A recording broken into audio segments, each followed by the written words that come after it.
Hi everyone! This is a video tutorial on how to do certain questions in representing linear equations worksheet. I'm going to go over two different questions.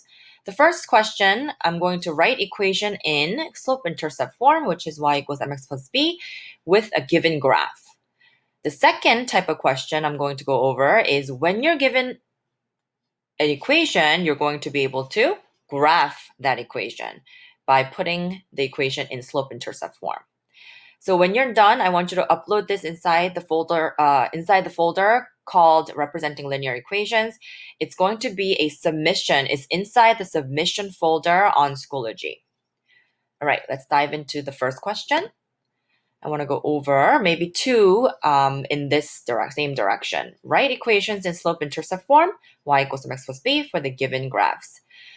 Back in chapter 4, we talked about how to find slopes. And back in chapter 4, we also talked about slope-intercept form, which is y equals mx plus b, where m is known as your slope. So let me just write that down for you. So this right here, m represents slope, and b represents your y-intercept. That's a review.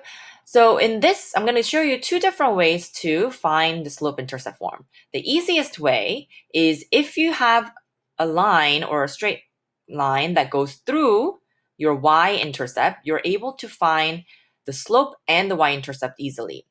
So I know that I have to put it in the form of y equals mx plus b, so I'll start with that. M is change in y over change in x. So I pick any point that meets just like this. These are all the points that actually lies on your grid. So then if I count rise over run, 2 over 1, 2 over 1, and so on and so forth, my M is 2 over 1, which is 2. Then I look at my y-intercept or y-axis to find your y-intercept. And that is negative 1, 2, 3, 4, 5, 6, 7. So that's negative 7. So my b is negative 7. So all you need to do now is to write in y equals 2, which is your m, x minus 7. And this is your slope-intercept form of this graph. The second way is a little bit more complicated, where you would have to find by using, math algebraically. So I'm going to find my m. So in this question, I know that my m is change in y, so y2 minus y1 over change in x, x2 minus x1. I'm going to pick any random 2 points that lie on this straight line right here. So let's try, I don't know, this point and that point. Looks good. So count, find the coordinate pairs of these. So we have 2, 1, 2, 3, 4, 5, 6. So the first point is 2 comma negative 6. And the next one is 4 comma, it looks like one more down, so negative 7. And yes, you can use this point and then another point here. It's really up to you which points you want to use for this.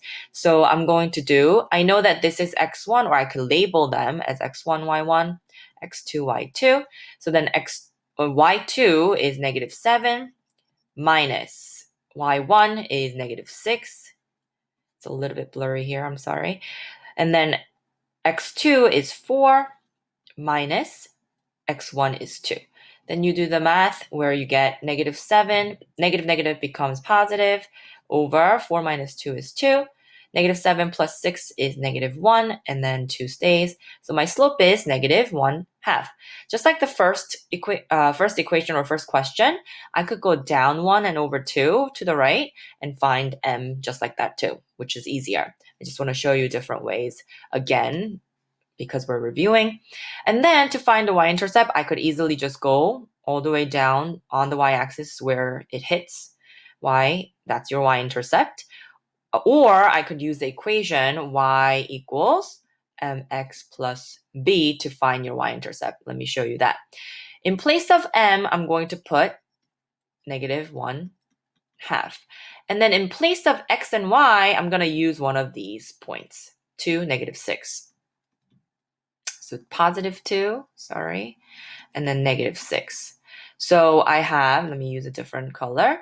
I have half, -1/2, x is 2, and then my y was -6.